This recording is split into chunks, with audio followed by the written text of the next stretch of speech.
أعوذ بالله من الشيطان الرجيم. بسم الله الرحمن الرحيم. أولا السلام عليكم ورحمة الله وبركاته. بعد سلام وأنا محمد ساق عبد الله وما تركان إذا كوسو قد بنتونا عشر هاد مهمة عشر كاسو كادي دونا payroll accounting.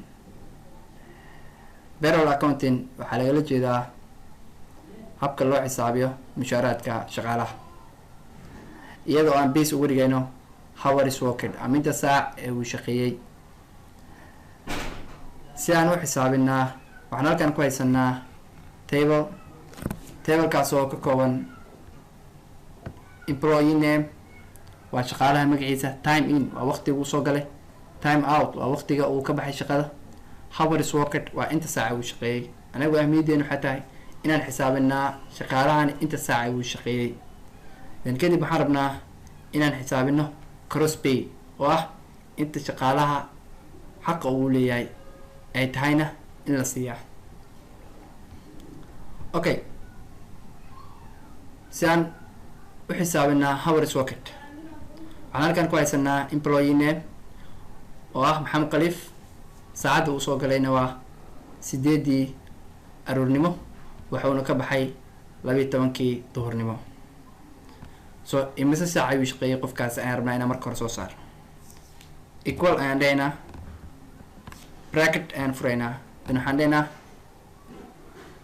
waqtiga uu shaqada ka baxay oo ah 12 duhurnimo waxaad ka jartaa waqtiga shaqada uu soo galay oo ah 8 aroornimo, then bracketka ku xir, then waxaad ku dhufataa 24, then waxaad dhahaysaa enter. so ninkani wuxuu uu shaqeeyay 4 saacadood. okay, soo kale waxaan rabnaa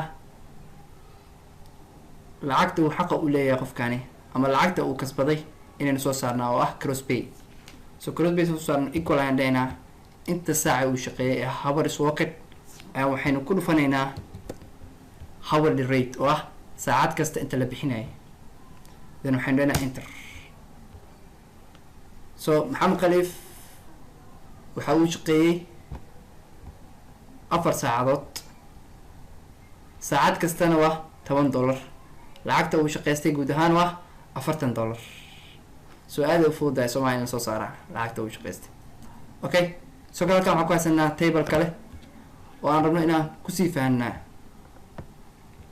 so tablekani wuxuu ka kooban yahay employee names oo ah shaqaalooyinka noo shaqeeya magacyadooda oo dhan, time in waa waqtiyada shaqada ay soo galeen, time out waa waqtiyada ay ka baxeen shaqada, soo kale hours worked waa inta saac ay shaqeeyeen. so inta saac ay shaqeeyeen anagaa laga rabaa inaan soo saarna.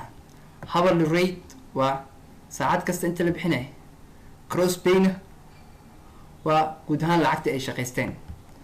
so marka hore waxaan rabnaa inaan soo saarnaa hours worked oo ah inta saac ay shaqeeyeen shaqaaleena. so si aan usoo saarnaa waxaan dhahaynaa equal, shaqaaleena ugu horeeya waa Ijaas Cabdi Cali, waxa uu soo galay 9 subaxnimo, wuxuuna ka baxay 12 duhurnimo. so equal markaan dhahno bracket ayaan furaynaa, waqtiga uu shaqada ka baxay ayaa waxaynu ka jaraynaa waqtiga uu shaqada soo galay, then bracket ayaan ku xiraynaa, kadib waxaan ku dhufanaynaa 24, then waxaan dhahaynaa enter. so Ijaas Cabdi Cali waxa uu shaqeeyay 3 saacadood, dan wax kale ma sameynayay, calaamadaas balaaska ah markay ii soo qormato waan soo jiidayaa ilaa ay shaqaalaha u dambeeya ayaan keenayaa. so halkan hadda waxaan ku haysanaa shaqaalehen oo dhan inta saac ay shaqeeyeen ayaan ku haysanaa. so waxaa kaloo rabnaa inaan soo saarno cross pay oo ah inta ay shaqeysteen, lacagta ay xaqa u leeyihiin. so maadaama ay shaqeeyeen saacadooyin, saacad kastana ay leedahay rate, waxaan u baahan inaan soo saarno lacagta markaas ay helayaan shaqaaleen.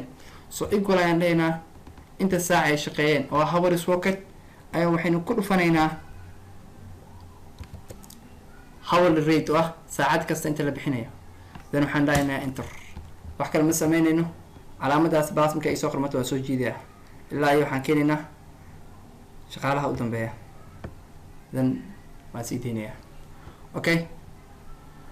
So shaqaalahan ugu horeeya Saad Adaali wuxuu helayaa waxa uu shaqeystay $60, kan ku xiga waa $50.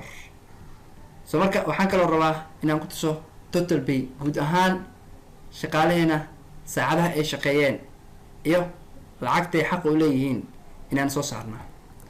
So guud ahaan inta ay shaqeeyeen ama hours worked ka aan rabnaa oo shaqaalaheena inaan soo saarno. So equal ayaan leenahay, equal markaan kadib sum bracket for shaqaalaha ugu horeeyo ilaa ay kan ugu dambeeyo inta saac ay shaqeeyeen ayaan highlight gareynaynaa, then bracketka aan ku xireynaa waxaan leenahay enter. So 37 saac iyo bar ayay shaqeeyeen shaqaalaheena. So marka waxaa kaloo rabnaa inaan soo saarno cross pay oo ah guud ahaan total pay guud ahaan lacagta shaqaalaheen ay naga rabaan. So si aan u helnaa laba qaab ayaan ku keeni karnaa. qaabka koowaad equal naanaa guud ahaan inta saac ay shaqaalaheen shaqeeyeen inaan ku dhufano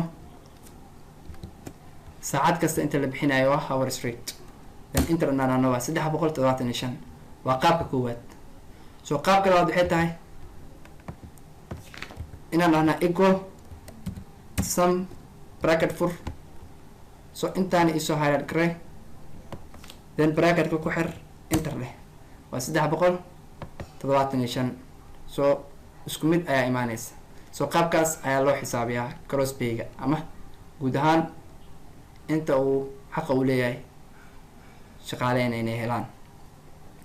Okay, sidoo kale waxaa jiro cross pay-ga markii lasoo saaro deductions from cross pay, waxyaabo laga jarayo cross pay-ga ayaa jiro, laakiin waddankeena inta badan lagama isticmaalo, saas awgeed ayay ugu soo reebay. So wax kalena ma ahayn waxyaabaa laga jarayo. So shaqaalaha marka uu shaqeysto lacagahaasi waxaa laga yaabaa inuu shaqaalaha ku jiro caymis, waxaa laga yaabaa in laga rabo canshuur.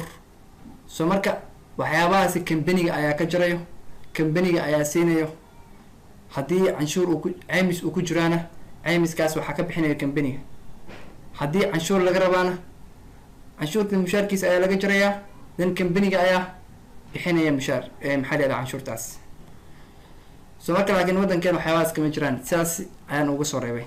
So inta badanna barnaamijkan hourska waxaa isticmaalo jaamacadaha, oo jaamacadaha ayaa ku xisaabtama hours ama inta saac uu macalinkani xiisada bixiyey ayaa mushaarkiisa uu la ekaanaya. So inta kale ama ganacsiyada kale mushaarahoodu waa fixed, so waa lagu la heshiinaya marka hore. So marka waxaan rajeynayaa in haddii nala diraa oo la yiraahdaa soo saara shaqaalaha mushaaraadkooda inagoo fiirinaya ama iyada loo fiirinayo inta saaca uu shaqeeyay, aad ay u fududahay in lasoo saara malayna. aada u mahadsantihiin. waxaan kaga tegayaa sidaas nabadgelyo. wassalaamu calaykum waraxmatullaahi wabarakaatu.